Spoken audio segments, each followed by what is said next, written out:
Considerado el último gran estadista, Winston Churchill emergió como el líder que guió a Gran Bretaña a través de la Segunda Guerra Mundial. Su imponente presencia en la política británica no solo se debió a su astucia estratégica.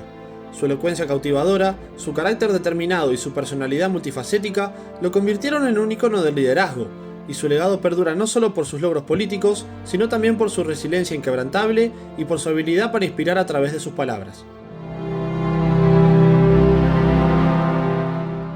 Winston Leonard Spencer Churchill nació el 30 de noviembre de 1874 en el Palacio de Blenheim, por aquel entonces propiedad de su abuelo, el séptimo duque de Marlborough. Su padre, Lord Randolph Churchill, había sido miembro del Parlamento en 1873 por el Partido Conservador, y su madre, una joven norteamericana llamada Jenny Jerome, era hija de un rico empresario estadounidense. Durante gran parte de la década de 1880, sus padres estuvieron efectivamente distanciados, y Winston fue atendido principalmente por su niñera, Elizabeth Everest. Churchill se refería a ella como su amiga más querida e íntima durante los 20 años que había vivido. Quizás por ello, al ser internado por su padre en el Colegio St. George a los 7 años, el niño reaccionó con rebeldía. Allí vivió con recordatorios de la frialdad de sus padres, se vio obligado a viajar largas distancias solo, no recibió visita ninguna por parte de ellos y expresó su protesta oponiéndose a todo lo que fuese estudiar. Era frecuentemente castigado y sus notas se encontraron siempre entre las peores.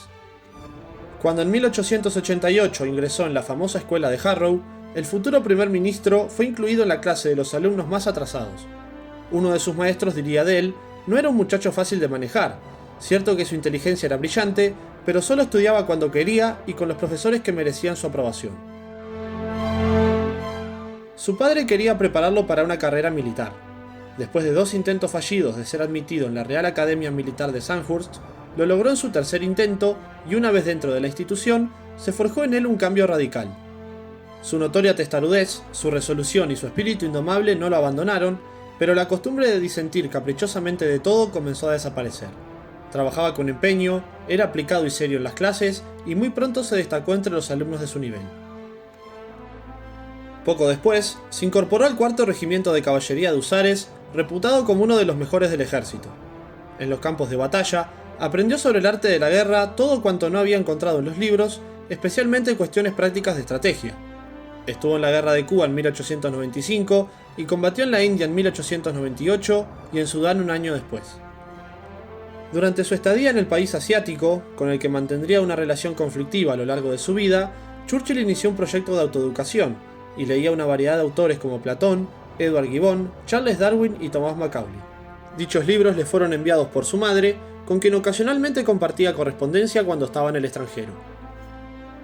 En una carta enviada a ella en 1898, se refirió a sus creencias religiosas. No acepto el cristianismo ni ninguna otra forma de creencia religiosa. Churchill había sido bautizado en la Iglesia de Inglaterra, pero como relató más tarde, atravesó una fase intensamente anticristiana en su juventud, volviéndose agnóstico de adulto. No obstante, la vida militar no tardó en cansarlo y renunció a ella para dedicarse a la política, su verdadero interés. Se afilió al Partido Conservador en 1898, presentándose a las elecciones como candidato al Parlamento británico al año siguiente. En su primer discurso público, mezclando perspectivas reformistas y conservadoras, apoyó la promoción de la educación secular y no confesional, mientras que se oponía al sufragio femenino. Al no obtener el acta de diputado por escaso margen, Churchill se trasladó a Sudáfrica como corresponsal del Morning Post en la Guerra de los Boers. Allí fue hecho prisionero durante una expedición de exploración y trasladado a Pretoria. Consiguió escapar desde el territorio portugués de Mozambique y regresó a Londres convertido en un héroe popular. Por primera vez, su nombre saltó a las portadas de los periódicos, ya que había recorrido en su vida más de 400 kilómetros. No es de extrañar que consiguiese un escaño como representante conservador de Oldham en la Cámara de los Comunes en el año 1900 y que con solo 26 años pudiese iniciar su carrera política. En el Parlamento, sus discursos y su buen humor pronto se hicieron famosos, pero su espíritu independiente, reacio a someterse a disciplinas partidarias, lo hizo ganarse importantes enemigos en la Cámara, incluso entre sus propios miembros. No es de extrañar que cambiara varias veces de partido y que sus intervenciones, a la vez esperadas y temidas, provocaran tremendas polémicas. En desacuerdo con el Partido Conservador, Churchill se pasó a los liberales en 1904, y en 1906, a los 31 años, alcanzó su primer cargo gubernamental en el gabinete de Henry Campbell Bannerman, que lo nombró subsecretario de Colonias. Luego fue ministro de Comercio entre 1908 y 1910 y ministro del Interior entre 1910 y 1911 en el gobierno de Henry Austen.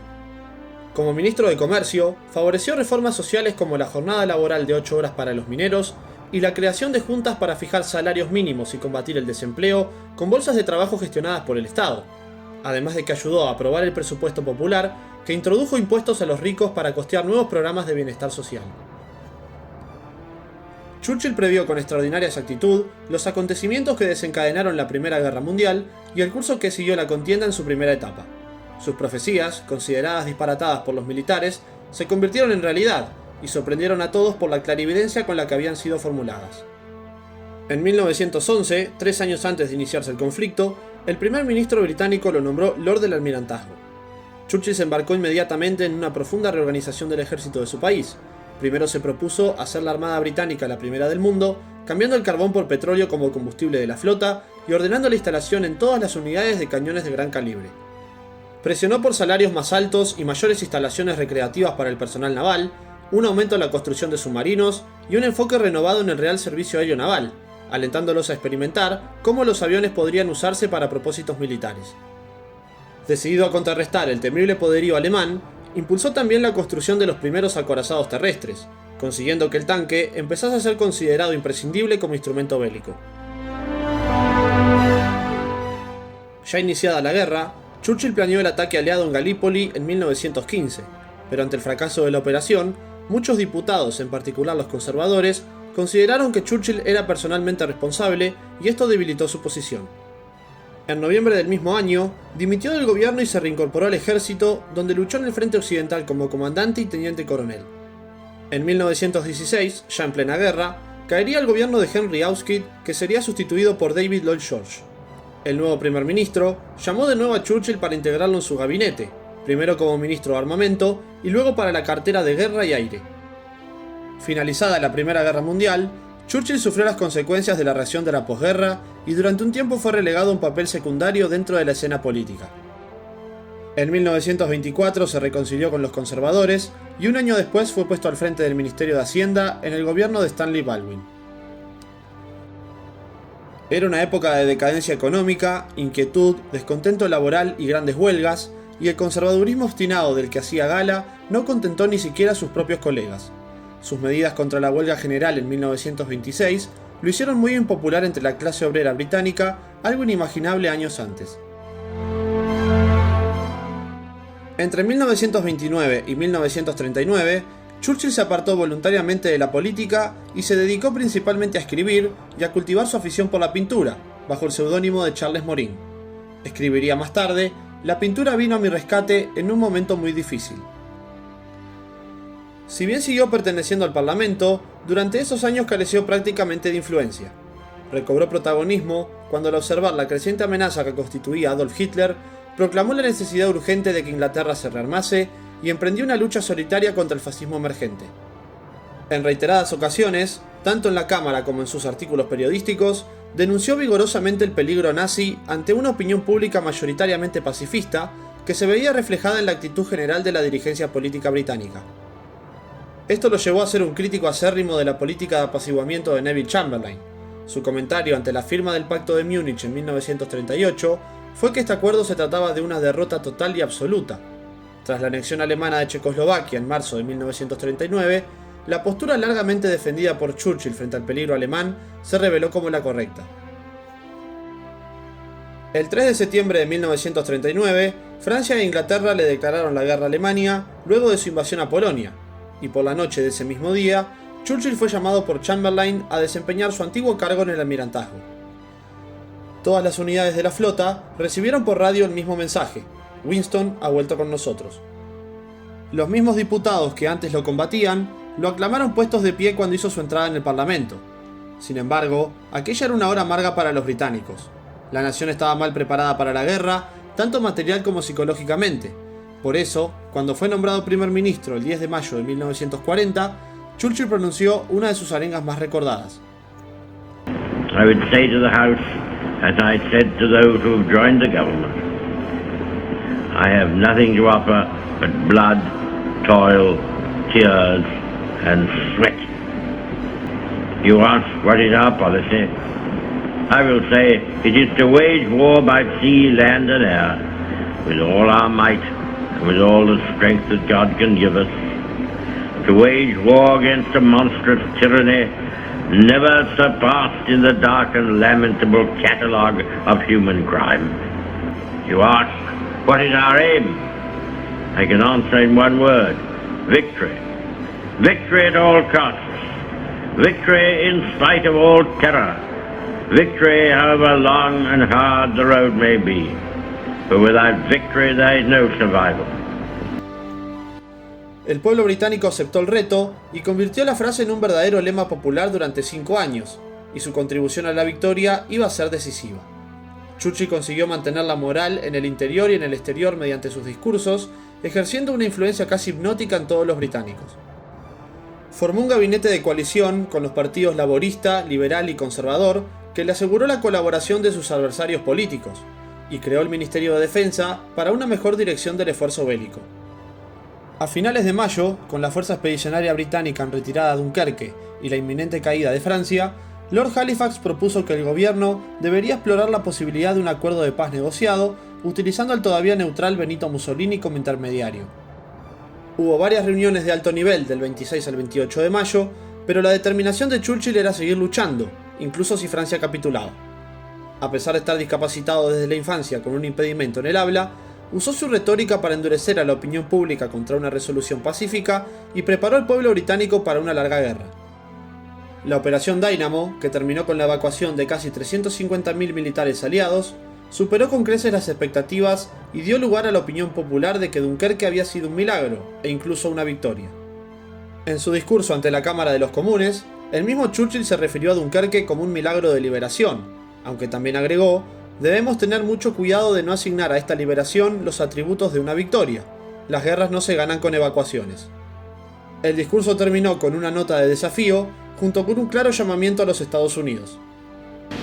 We shall fight on the beaches, we shall fight on the landing grounds, we shall fight in the fields and in the streets, we shall fight in the hills, we shall never surrender, and if, which I do not for a moment believe, this island or a large part of it was subjugated and starving, then our empire beyond the seas, armed and guarded by the British fleet, would carry on the struggle until, in God's good time, the new world, with all its power and might, steps forth to the rescue and the liberation of the old.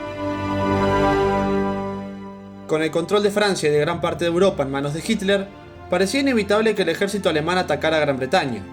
En dicho escenario, Churchill se dirigió a la Cámara de los Comunes el 18 de junio y pronunció uno de sus discursos más célebres. Hitler knows that he will have to break us in this island or lose the war. If we can stand up to him, all Europe may be freed, and the life of the world may move forward into broad, sunlit upland. But if we fail, then the whole world, including the United States, including all that we have known and cared for, will sink into the abyss of a new dark age, made more sinister and perhaps more protracted by the lights of perverted science. Let us therefore brace ourselves to our duty. So bear ourselves that if the British Empire and its Commonwealth last for 1,000 years, men will still say, this was their finest hour. El 20 de agosto de 1940, en el apogeo de la batalla de Inglaterra, Churchill se dirigió a la Cámara de los Comunes para delinear la situación de la guerra. En su intervención, hizo un reconocimiento a los pilotos de combate de la Real Fuerza Aérea por su intervención crucial para detener a los alemanes. The gratitude of every home in our island, in our empire, and indeed throughout the world, except in the abodes of the guilty, goes out to the British airmen who, undaunted by odds, unwearied in their constant challenge and mortal danger, are turning the tide of the world war by their prowess and by their devotion. Never in the field of human conflict was so much owed by so many to so few. Churchill buscó desde un principio una alianza con Estados Unidos, y su relación personal con el presidente norteamericano Franklin Delano Roosevelt facilitó la progresiva implicación estadounidense. Pese a su visceral anticomunismo, Churchill buscó también la alianza con Stalin, que fue posible cuando Alemania atacó la Unión Soviética en junio de 1941. Churchill fue, en gran medida, el forjador de la alianza entre Estados Unidos, la Unión Soviética y el Reino Unido, que llevó a la victoria de los aliados en la Segunda Guerra Mundial, demostrando así su pragmatismo. Como primer ministro, participó en las cruciales conferencias de Casablanca, El Cairo y Teherán en 1943 y en Yalta y Potsdam en 1945, en las que se diseñó la estrategia de la guerra y, una vez acabado el conflicto, el mapa político mundial que se mantendría vigente hasta 1989. Durante interminables jornadas, dirigió las operaciones militares y diplomáticas, trabajando entre 16 y 18 horas diarias. Tras finalizar la Segunda Guerra Mundial, Churchill fue considerado en Europa un gigante político, pero a pesar de su popularidad, no contaba con la fidelidad incondicional del electorado británico. Aunque la importancia de Churchill durante la guerra era indiscutible, también tenía bastantes detractores en su país. Su desacuerdo con ciertas reformas estructurales para el periodo de posguerra produjo descontento entre amplios sectores de la población, particularmente entre aquellos que habían luchado en la guerra. Algunos historiadores opinan que los británicos creían que aquel que los había guiado con éxito en la guerra no era el mejor hombre para liderarlos en la paz. Churchill continuó en el Parlamento como jefe de la oposición.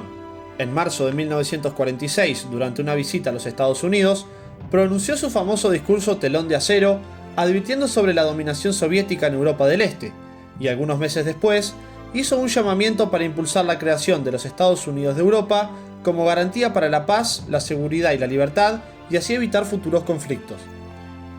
Tras el triunfo de los conservadores en 1951, volvió a ser primer ministro, y 2 años después, fue galardonado con el Premio Nobel de Literatura por sus memorias sobre la Segunda Guerra Mundial. Alegando razones de edad, presentó la dimisión en abril de 1955, después de ser nombrado caballero por la reina Isabel II y de rechazar un título nobiliario a fin de permanecer como diputado en la Cámara de los Comunes. Churchill había mostrado signos de salud frágil ya en 1941, cuando sufrió un ataque cardíaco mientras visitaba la Casa Blanca. Luego de una serie de accidentes cerebrovasculares, era evidente que estaba debilitado física y mentalmente. Murió el 24 de enero de 1965, a los 90 años, 9 días después de sufrir un derrame cerebral severo. Recibió un funeral de Estado y el país estuvo de luto más de una semana. Winston Churchill es recordado como uno de los líderes más influyentes del siglo XX, cuya visión y determinación cambiaron el curso de la historia. Su famosa oratoria y su valentía frente a la adversidad lo convirtieron en un símbolo de resistencia y determinación durante los momentos más oscuros de la historia europea. Su legado perdura hasta el día de hoy, alcanzando la inmortalidad en el mundo de la política.